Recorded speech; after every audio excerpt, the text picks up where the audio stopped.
Hello everybody and welcome back to my channel. This is another Members First fishing report of Apache Lake, Arizona. It's November. This is my third one of these and it's the most interesting. I finally found some fish and I think it'll be interesting to share. I just got done fishing a midweek tournament.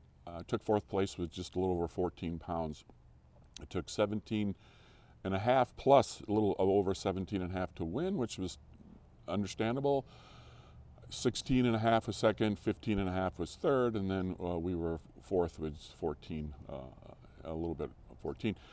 And you can see here, when I come home, I park out in my backyard temporarily, and then I put my boat away, and you can see the inclement weather, obviously all the rain we had here in the valley. Oddly, we were up at the lake for 2 or 3 days and there was light showers at the worst it got. We didn't have any heavy rain, but it was cloudy and that made for interesting fishing. So my report is as follows. I finally found some decent fish. We had all clones. We didn't have a big fish. We caught them on spoons. We finally figured it out.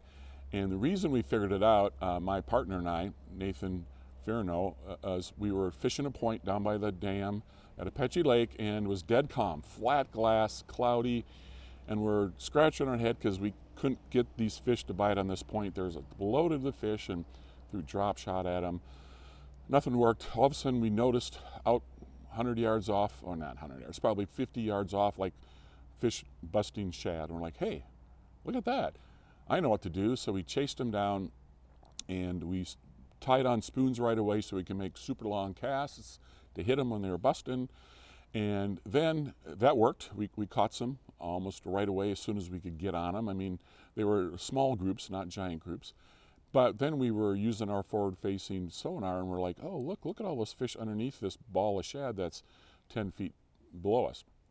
Those are the ones who moved up and would bust on the top, and we started spooning them and throwing at them, and sure enough, we started catching fish. Then we started just tooling around out in the middle of the lake looking for big balls of shad, which we found. There were massive balls of shad. Most of the shad were like 40 feet, plus or minus, let's say. And at times, the schools of bass were swimming around underneath, not necessarily underneath those schools that we could see, but they would break out a school. I think the fish would break a school away, a big blob, and they would be feeding on them. We could see that happening, and when they were feeding on that, you could throw a spoon in there, you could catch them. They got near the surface, I threw a jerkbait at them if I was in range, caught them doing that too.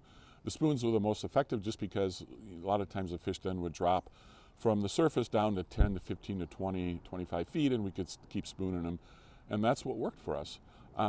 We were using, I'm an old school guy, I have a bunch of old spoons, Hopkins spoons. I was using those. I was using a 3/4 ounce, they're flat hammered spoons.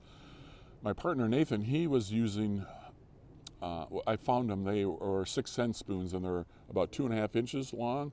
They're painted and they actually have a bead, not a bead, but they have eyeballs. And so it looks really, really close to a shad. And we saw a bunch of little shad this deep, this size, sitting on the water that the bass had killed.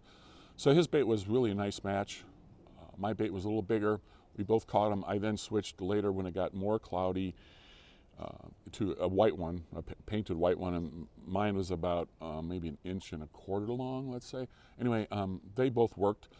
We worked together as a team because once you got on a school, right, I picked one up, it was a 270, put it in the boat, and I told Nathan, hey, stay on these fish, I'm gonna cull. So while I'm culling, boom, he catches one, right? 3-pounder, gets in the boat, and I got 2 fish laying on the bottom of the boat. I'm sorry, but we're trying to cull them following the rules. We can't put a fish in the live well until we take one out, so I'm trying to do all this stuff.